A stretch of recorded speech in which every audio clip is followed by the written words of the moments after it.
보라, 여호와께서 땅을 공허하게 하시며 황폐하게 하시며 지면을 뒤엎어 엎으시고 그 주민을 흩으시리니 백성과 제사장이 같을 것이며 종자 상전이 같을 것이며 여종과 여주인이 같을 것이며 사는 자와 파는 자가 같을 것이며 빌려주는 자와 빌리는 자가 같을 것이며 이자를 받는 자와 이자를 내는 자가 같을 것이라. 땅이 온전히 공허하게 되고 온전히 황무하게 되리라. 여호와께서 이 말씀을 하셨느니라. 땅이 슬퍼하고 쇠잔하며 세계가 쇠약하고 쇠잔하며 세상 백성 중에 높은 자가 쇠약하며 땅이 또한 그 주민 아래서 더럽게 되었으니 이는 그들이 율법을 범하며 율례를 어기며 영원한 언약을 깨뜨렸음이라. 그러므로 저주가 땅을 삼켰고 그 중에 사는 자들이 정죄함을 당하였고 땅의 주민이 불타서 남은 자가 적도다. 새 포도즙이 슬퍼하고 포도나무가 쇠잔하며 마음이 즐겁던 자가 다 탄식하며 솟구치는 기쁨이 그치고 즐거워하는 자의 소리가 끊어지고 수금 타는 기쁨이 그쳤으며 노래하면서 포도주를 마시지 못하고 독주는 그 마시는 자에게 쓰게 될 것이라. 약탈을 당한 성읍이 허물어지고 집마다 닫혀서 들어가는 자가 없으며 포도주가 없으므로 거리에서 부르짖으며 모든 즐거움이 사라졌으며 땅의 기쁨이 소멸되었도다. 성읍이 황무하고 성문이 파괴되었느니라. 세계 민족 중에 이러한 일이 있으리니 곧 감람나무를 흔듦 같고 포도를 거둔 후에 그 남은 것을 주움 같을 것이니라. 무리가 소리를 높여 부를 것이며 여호와의 위엄으로 말미암아 바다에서부터 크게 외치리니 그러므로 너희가 동방에서 여호와를 영화롭게 하며 바다 모든 섬에서 이스라엘의 하나님 여호와의 이름을 영화롭게 할 것이라. 땅끝에서부터 노래하는 소리가 우리에게 들리기를 의로우신 이에게 영광을 돌리세 하도다. 그러나 나는 이르기를 나는 쇠잔하였고 나는 쇠잔하였으니 내게 화가 있도다. 배신자들은 배신하고 배신자들이 크게 배신하였도다. 땅의 주민아, 두려움과 함정과 올무가 내게 이르렀나니 두려운 소리로 말미암아 도망하는 자는 함정에 빠지겠고 함정 속에서 올라오는 자는 올무에 걸리리니 이는 위에 있는 문이 열리고 땅의 기초가 진동함이라. 땅이 깨지고 깨지며 땅이 갈라지고 갈라지며 땅이 흔들리고 흔들리며 땅이 취한 자같이 비틀비틀하며 원두막같이 흔들리며 그 위에 죄악이 중함으로 떨어져서 다시는 일어나지 못하리라. 그날에 여호와께서 높은 데에서 높은 군대를 벌하시며 땅에서 땅의 왕들을 벌하시리니 그들의 죄수가 깊은 옥에 모임같이 모이게 되고 옥에 갇혔다가 여러 날 후에 형벌을 받을 것이라. 그때 달이 수치를 당하고 해가 부끄러워하리니 이는 만군의 여호와께서 시온산과 예루살렘에서 왕이 되시고 그 장로들 앞에서 영광을 나타내실 것임이라. 자, 이 23장 이사야서 24장은 약간 그 변화, 그러니까 약간 변화하는 그 전환점입니다. 그래서 이 어떤 분들은 이 24장에서부터 27장 이 부분을 이 세계의 종말, 그러니까 지구의 종말을 보여주는 이사야서의 작은 묵시록이다, 이렇게 소묵시록이다 이렇게 얘기합니다. 그 내용을 보면 아주 굉장한 격변이 있고 굉장히 큰 변화를 보여주는 그런 내용들이 있기 때문에 그런 것 같습니다. 그런데 칼빈은 이 부분이 이제 앞에 나와 있는 그 13장에서부터 23장까지 나와 있는 그 내용을 이제 총괄하는 그런 결론 부분이라고 이렇게 얘기합니다. 그러니까 이 13장에서부터 23장까지 내용은 바로 그 유다, 남쪽 유다, 그 주변에 있었던 많은 나라들, 바벨론, 아수르를 비롯해서 아주 큰 제국들을 비롯해서 크고 작은 나라들을 향한 그 하나님의 심판에 대해서 말씀하고 있었죠. 그런데 그 말씀에 대해서 이제 총괄적으로 결론적으로 이렇게 하시는 그런 말씀이기 때문에 그 앞의 내용과 무관하지 않고 앞의 내용과 연관되어 있는 그런 말씀이라는 것이죠. 그러니까 바꿔서 말한다고 하면 이 유다 백성 입장에서 봤을 때에는 구원과 회복을 기대하게 하는 그런 예언이라고 할 수 있습니다. 왜냐하면 그 당시 이 남유다를 비롯해서 북이스라엘 굉장히 큰 어려움 가운데 있었습니다. 그 주변의 그 제국들의 침략을 받았고 곧 멸망할지도 모르는 그런 상황 가운데 있었기 때문에 굉장히 위축되어 있는 그런 상황이었습니다. 그래서 이 말씀을 들었을 때 그 이스라엘 백성들에게는 그 구약 유다 백성들에게는 굉장히 큰 소망이 되는, 그리고 구원과 회복을 기대하는 그런 말씀이 될 수가 있습니다. 그래서 이 24장에 들어오면서 보라라고 이렇게 시작을 하죠. 보라. 히브리어로는 히네 이렇게 되어 있더라고요. 옛날에 그 어린아이들, 우리 애들 막 시끄럽고 그러면 자, 주목 이렇게 하잖아요. 그렇게 하는 것처럼 그런 어떤 느낌을 가지고 이렇게 말씀하는 것 같습니다. 자, 집중하세요. 주목하고 이렇게 말씀하는 것 같아요. 이런 어감이 있는 표현을 사용해서 이제 이 본문 말씀을 시작합니다. 그러니까 뭔가 중요한 말씀을 하려고 뭔가 전환점을 주기 위해서 이렇게 하시는 그런 말씀이죠. 이 주변 국가들이 어떻게 파멸될 것인지, 어떻게 끝장날 것인지 그런 것들을 말씀하면서 그것들을 통해서 하나님께서 어떻게 이스라엘 백성들을, 그리고 이 구약, 그러니까 이사야가 남쪽 유다에서 활동했기 때문에 그 남쪽 유다가 어떻게 회복될 것인지, 어떻게 건지할 것인지 그것을 보여주고 있는 그런 내용입니다. 사실 얼핏 보면 굉장히 심판의 내용이 있습니다. 그런데 이 심판의 내용을 보면서 이것을 나에게도 적용할 수 있겠지만, 언약 백성인 우리 자신에게도 적용할 수 있겠지만, 이 세상을 심판하시는 그 하나님의 어미로우심, 그리고 그 가운데 우리를 구원하시는 하나님의 자비로우심, 그것을 발견할 수 있습니다. 사실 이스라엘 백성들, 유다 백성들, 이 사람들이 과거에 잘했던 것은 아니었어요. 지난날에 잘못했기 때문에 하나님을 의지하고 하나님을 의뢰해야 되는데 그렇게 하지 못하고 이 세상을 의뢰하고, 좀 더 구체적으로 얘기한다면 이 세상적인 방법으로 그 이웃 나라들과 연합해서 뭔가 그 어려운 국면을 헤쳐나가려고 했다가 그냥 폭삭 망하고 말았죠. 북쪽 이스라엘이 망해버리고 말았습니다. 그런데 그런 와중에서 하나님께서는 이 유다 백성들에게 북쪽 이스라엘처럼 그렇게 하지 말고 너희들이 생각하는 것처럼 그런 정치 논리로 강대국과 손을 잡고 이 국면을 헤쳐나가려고 하지 말고 하나님을 의지해라. 하나님께로 얼굴을 돌려라. 그것을 지금 말씀하고 있는 것이죠.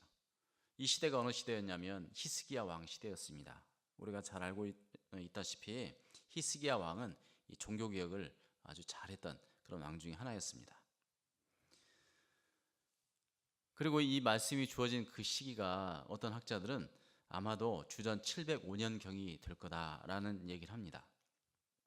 그 시기는 어느 시기냐면 그 아수르 왕이 이제 사르곤 2세가 갑자기 피살되고 또 왕이 계승물되기 때문에 이 아수르 제국이 이 혼란 가운데 있었던 그런 시기라고 합니다.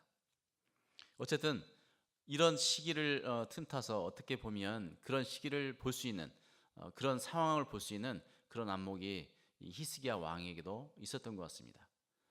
그러니까 무조건 이 시대를 보지 않고 그저 하나님 말씀만 본 것이 아니고 하나님 말씀을 집중해서 들었지만, 하나님을 집중해서 봤지만 또 이 시대를 읽을 수 있는 그런 안목도 있었던 것 같고요. 또 이사야도 마찬가지로 그런 시대적인 안목을 가지고 하나님 말씀을 깊이 묵상하고 하나님께로부터 받은 그 계시를 이스라엘 백성들에게, 그 유다 백성들에게 아주 명확하게 전달했던 것이죠. 그래서 상식적으로도 이해가 될 수 있는 그런 선언을 했던 것이에요. 그리고 24장에 보면 특별히 이 땅이라는 말이 계속 집중적으로 나옵니다. 15번이나 집중적으로 나오는데 그 땅과 관련해서 얘기할 때 굉장히 부정적인 표현이 나옵니다. 그러니까 하나님께서 이스라엘을 위로하기 위한 하나의 방편으로 그 땅을 심판하시겠다라고 하는 그 말씀을 계속 하시는 거예요. 너희가 의존하고 있는 그 땅, 너희가 의존하고 있는 그 제국들은 이렇게 심각하게 패망할 것이다, 멸망할 것이다, 심판받을 것이다. 그걸 말씀하면서 지금 이스라엘 백성들에게 돌이키게 하고 또 이스라엘 백성들을 향한 그 자비로우심, 그것을 말씀하고 있는 것이라고 볼 수 있습니다. 이 지금 24장 1절에 보면, 그리고 1절과 3절에 계속해서 반복해서 나오는 말씀이 있는데 이 땅을 공허하게 한다는 거예요. 황폐하게 하겠다는 것입니다. 지면을 뒤집어 엎으신다는 거예요. 텅 비게 하겠다는 거예요. 그리고 그 주민을 흩으시겠다는 것입니다. 그리고 3절에도 보면 온전히 공허하게 되고 온전히 황무하게 될 것이다, 이렇게 말씀을 하세요. 2절에 보면 백성과 제사장이 같을 것이라고 해요. 종과 상전이 같을 것이라고 합니다. 여종과 여주인이 같을 것이라고 해요. 사는 자와 파는 자가 같을 것이래요. 또 빌려주는 자와 빌리는 자가 같을 것이래요. 이자를 받는 자와 이자를 내는 자가 같을 것이다, 이런 말씀을 해요. 그런데 이걸 문맥을 떠나서 이 본문만 얘기한다고 하면 이 사회주의자들이 아주 좋아할 만한 그런 구절입니다. 위아래가 없고 모두가 공평한 사회, 그런 사회가 될 것처럼 얘기를 하는 것 같아요. 그런데 사실은 여기선 그걸 말씀하고자 하는 것이 아니라 질서가 없어진다는 거예요. 유계 질서도 없어지고 권위도 사라지고, 이게 도대체 질서가 어디 있는지 알 수가 없는 거예요.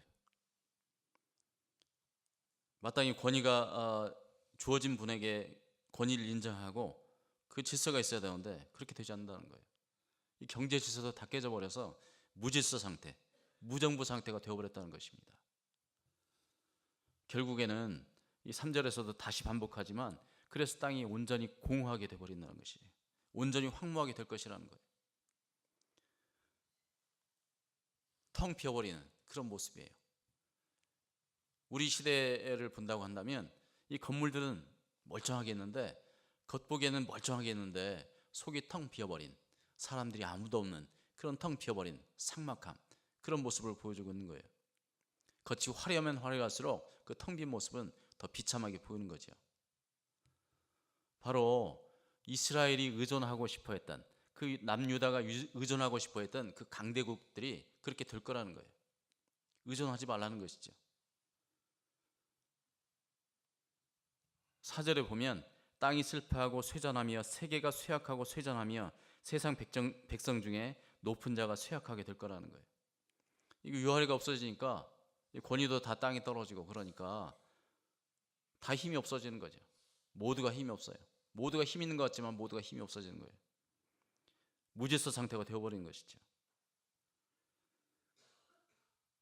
게다가 3절에 보면 땅이 또한 그 주민 아래서 더럽게 된다는 거, 이렇게 얘기하고 있습니다. 그 땅을 살고 있는 사람이 더럽게 되기 때문에 그 땅이 더럽게 되는 것이죠. 그 땅이 그 거민들 때문에 더럽게 된다는 거예요. 왜냐하면 그 뒤에 보니까 이는 그들이 율법을 범하며 율례를 어기며 영원한 언약을 깨뜨렸기 때문에 그렇다는 것이에요.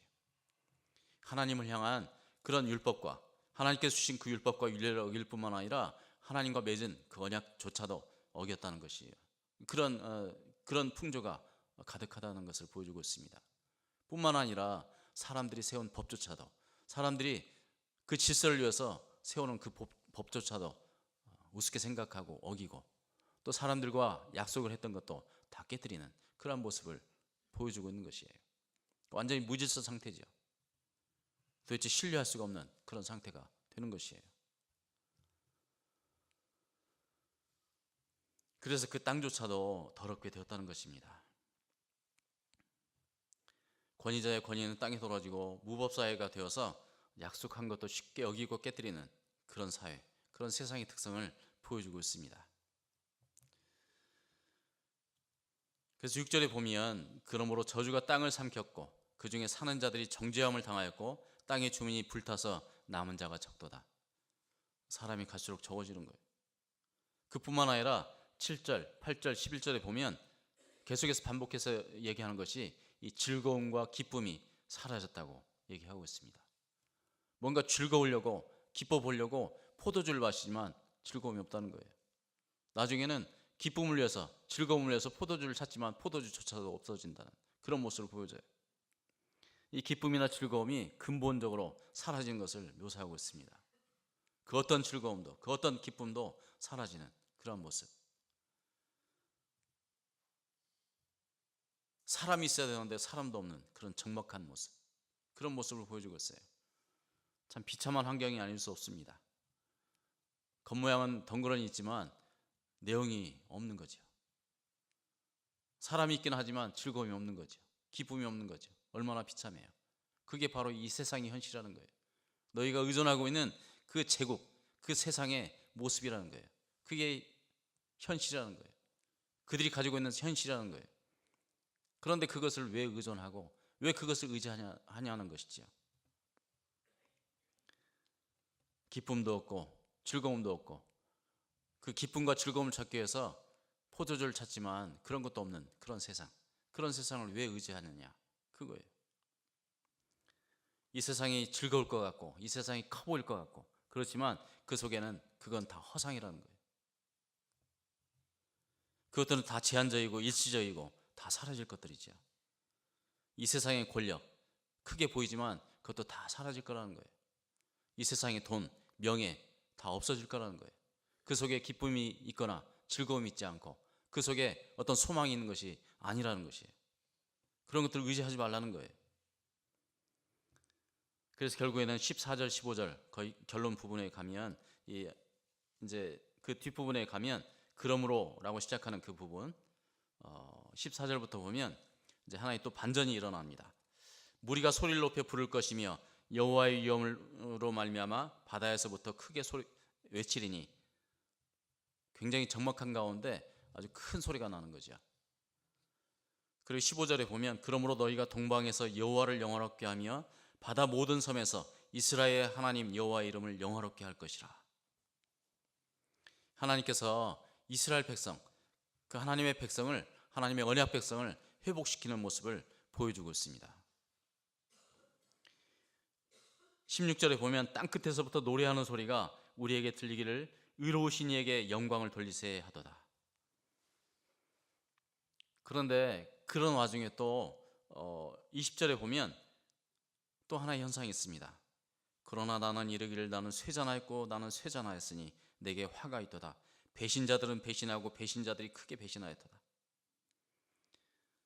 한편으로는 여호와를 찬양하고 여호와께 돌아오는 그런 일이 있지만 또 한편으로는 계속해서 쇠잔하고 쇠잔하는 그런 현상들, 또 배신자들은 배신하고 배신을 해도 아주 크게 배신하는 그런 모습들이 계속 나타나는 모습을 보여주고 있어요. 이게 같이 가고 있어요. 그래서 뭔가 좀 살아나 보려고 이 함정에 빠졌는데 함정에서 나와 보니까 또 거기 올무가 있어요. 이런 아주 비참한 그런 상황을 묘사하고 있습니다. 이 땅이 흔들리고 도무지 안정되지 않은 그런 상황이죠. 땅이 있는데 땅이 계속 흔들려 보세요. 얼마나 불안해요. 도무지 안정적이지 않은 그런 세상의 상황을 얘기하고 있습니다. 사실 우리가 발붙이고 살아가고 있는 이 땅 자체가, 이 세계 자체가 그런 상황인 것 같아요. 어떻게 이 땅에서 안정을 찾을 수 있겠어요? 뭔가 안정을 찾으려고 돈을 추구하고 뭔가 안정을 찾으려고 땅도 사고 그렇지만 어떻게 안정을 찾을 수 있겠어요? 이 세상 사람들은 알지 못합니다. 어떻게든 이 세상에서 안정을 찾으려고 하고 뭔가 이 권세를 잡으려고 하고 뭔가 안정적인 삶을 살기 위해서 열심히 살지만 그게 그 소망이 끊어지는 순간 자기 목숨까지도 버리는 그런 사람들이에요. 알지 못하기 때문에. 이 세상 사람들이 그렇습니다. 참 그런 비참한 가운데 살아가요. 그렇지만 하나님의 언약 백성인 우리는 어때요? 그렇지 않아요. 우리는 진리를 알고 있어요. 진리를 듣고 있습니다. 하나님께서 우리에게 진리를 주셨어요. 구약 이스라엘 백성도 마찬가지예요. 하나님께서 여러 모양으로 선지자를 통해서 그 말씀을 주셨어요. 하나님께서 얼마나 자비로우신 분인지, 하나님께서 이 세상을 어떻게 심판하실 것인지 계속 말씀하셨어요. 언약 백성은 분명히 다릅니다. 그런데 끝까지 이 세상을 동경하고 이 세상을 향해서 눈길을 돌린다고 한다면 하나님께서도 대책이 없는 거죠. 이 세상과 함께 망하도록 내버려 두시는 거지요. 그렇지만 또 하나님께서 자비로우셔서 계속 말씀하시고 격려하시고 도전하시고 때로는 고통도 주시고 그렇게 해서 돌이키게 하시는 거죠. 그게 하나님의 은혜죠. 만약 우리가 이 세상 사람들처럼 하나님의 심판이 없는 것처럼 살아간다고 하면 그 비참한 가운데 우리도 빠지게 될 것입니다. 오늘도 우리가 이 세상의 허무함, 그 허상을 직시하고 이 세상의 즐거움, 기쁨, 그것이 얼마나 무익하고 얼마나 일시적이고 제한적인지 그런 것들을 직시하고 우리 주 예수님을 집중하고 그분을 따라서 사는 삶, 그 속에 진정한 기쁨과 즐거움이 있다는 것, 그것을 알고 성령 인도하심을 따라서 진정한 기쁨, 하늘의 기쁨 누리면서 사시는 하루 되시기를 바랍니다. 기도하겠습니다.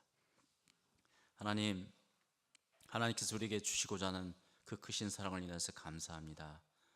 하나님께서 주시고자 하는 그 하늘의 기쁨과 그 하늘의 즐거움을 인하여서 감사드립니다. 이 세상 사람들처럼 이 세상을 향해서 달려가는 그런 사람들이 아니라 과연 하나님께서 우리에게 주신 그 영원한 복락을 향해서 이 세상이 주는 유익과 이 세상이 주는 즐거움, 기쁨을 받지 않는다고 해도 또 겉으로 봤을 때에는 고통과 어려움이 있고 십자가를 져야 되는 그런 부담감이 있긴 하지만 진정한 기쁨이, 진정한 즐거움이 그 속에 있다는 것을 알고 주님만을 바라보고 주님만을 의지하면서 나아가는 저희들 될 수 있도록 하시고 오늘 하루도 성령께서 도와주셔서 그런 삶을 담대히 살아가는 저희들 될 수 있도록 은혜 베풀어 주시옵소서. 예수님의 이름으로 기도합니다. 아멘.